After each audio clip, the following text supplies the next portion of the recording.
حضرت حذیفہ بن یمان کہتے ہیں میں باپ کے مرنے پہ اتنا نہیں رویا جتنا عمر کے سوال پہ رویا۔ حضرت حذیفہ بن یمان ایک صحابی تھے، میرے نبی کریم علیہ السلام نا ان سے راز کی باتیں کرتے تھے۔ ہر بندے کا ہاضمہ ٹھیک نہیں ہوتا، سب سے راز کی بات نہیں کرنی چاہیے۔ حضرت حذیفہ بن یمان کہتے ہیں حضور راز کی باتیں بتاتے ہیں۔ مدینہ منورہ میں جو منافقین تھے ان کی لسٹ بھی نبی پاک نے حضرت حذیفہ بن یمان کو دی تھی۔ جب کوئی مشکوک آدمی مر جاتا نا تو صحابہ کہتے ہیں ہم دیکھتے اگر حضرت حذیفہ نے جنازہ پڑھا ہے تو ہم بھی جنازہ پڑھ لیتے۔ نبی پاک نے بھی کچھ جنازے نہیں پڑھے، ترمذی میں ہے، فرمایا عثمان سے جو بغض رکھے اس کا جنازہ نہیں پڑھیں گے۔ حضرت حذیفہ بن یمان اگر جنازہ پڑھتے تو لوگ پڑھتے، وہ نہ پڑھتے تو لوگ جنازہ نہ پڑھتے۔ حضرت حذیفہ بن یمان کہتے ہیں جناب عمر فاروق کی خلافت کے آخری ایام تھے، کچھ دنوں کے بعد وہ شہید ہو گئے۔ فرماتے آدھی رات کا وقت تھا، میں گھر میں سویا تھا بڑا بے فکر، اچانک میرے دروازے پہ دستک ہوئی، میں گھبرا کے اٹھا، اتنی رات کو کون آیا؟ کہتے ہیں قربان جاؤں، دروازے پہ گیا تو امیر المومنین فاروق اعظم دروازے پہ۔ میں نے کہا عمر کوئی حکم تھا تو مجھے بلا لیتے۔ کہنے لگے میں نا امیر بن کے نہیں آیا، تیرا ویر بن کے آیا۔ امیر المومنین کی حیثیت سے سرکاری کام سے بلاتا تو وہاں بلاتا، مجھے ایک ذاتی کام پڑ گیا۔ کہتے میں نے عمر کو گھر کی اندر بلا کے چارپائی پہ بٹھایا، میں نے کہا حضور میں غریب آدمی، میں کیا آپ کے کام آ سکتا ہوں؟ تو کہتے ہیں انہوں نے نا مجھے ساتھ بٹھا لیا، پھر میرا ہاتھ پکڑ لیا، کہنے لگے تو عمر کو جانتا ہے؟ عمر جھوٹ نہیں بولتا۔ تو جانتا ہے؟ عمر وعدوں کا پکا ہے۔ کہا حضور جانتا ہوں۔ کہا میں اس وقت آیا ہوں جب دیکھ بھی کوئی نہیں رہا۔ حضرت حذیفہ بن یمان کہتے ہیں پریشان ہو گیا، حضور پہلیاں نہ بجھوائے، مہربانی کر بتائیں کدھر آئے ہیں؟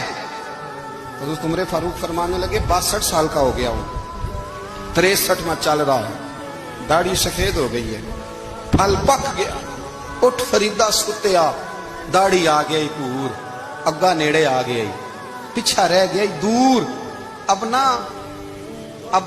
قبر اشر کا معاملہ صاف نظر آنے لگا ہے۔ کہا حضور مجھ سے کیا چاہتے ہیں؟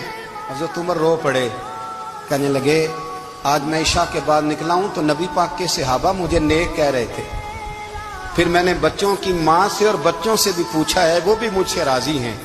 اور حذیفہ تیرے ساتھ نبی پاک راز کی باتیں کرتے تھے، سچ بتا کہیں عمر کا نام منافقوں میں شامل تو نہیں؟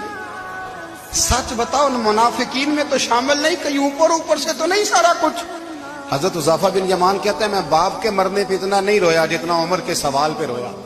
میں قدموں میں بیٹھ گیا، میں نے کہا نہیں عمر یہ تو میں نے نہیں سنا، لیکن یہ میں نے نبی پاک سے ضرور سنا ہے کہ میرے بعد اگر کوئی نبی ہوتا تو عمر ابن خطاب ہوتا۔ یہ میں نے اپنے کانوں سے سنا ہے کہ عمر جس گلی سے گزرے شیطان رستہ بدل جاتا ہے۔ یہ میں نے اپنے کانوں سے سنا ہے کہ 950 سال حضرت جبریل جناب عمر کی شان بیان کریں تو پھر بھی بیان نہیں ہو سکتا۔ یہ میں نے ضرور سنا۔ دوستو ساری زندگی حضرت عمر نے اگر دوسروں کا محاسبہ کیا تو اپنا اور اپنے بچوں کا بھی کڑا خیال رکھا، اپنی ذات پر بڑی توجہ دی۔ جو لوگ اپنا بھول جاتے نا، ہمیں اپنی صحت کا بڑا خیال ہے لیکن اپنی روحانی زندگی کا کوئی خیال نہیں ہے، قلبی زندگی کا کوئی تصور نہیں ہے۔ آپ یقین کریں موٹا آدمی کمزور ہونے کے لیے جدوجہد کر رہا ہے، کمزور طاقتور ہونے کے لیے، لیکن جس کو کتنے دن بیت گئے اللہ رسول کی یاد میں رویا ہی نہیں، کتنے دن بیت گئے نہ سننے کو دل ہی نہیں چاہا، جسے مہینوں بیت گئے اور قرآن پاک کی طرف نظر ہی نہیں گئی، وہ فکر مند ہی نہیں۔ زندگی زندہ دلی کا نام ہے، مردہ دل کیا خاک جیا کرتے ہیں؟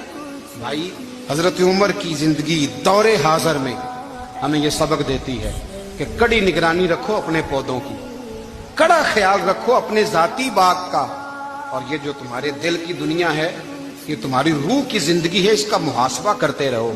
نبی کریم علیہ السلام نے فرمایا اپنا حساب خود کر لو قبل اس کے کہ تمہارا حساب کیا جائے۔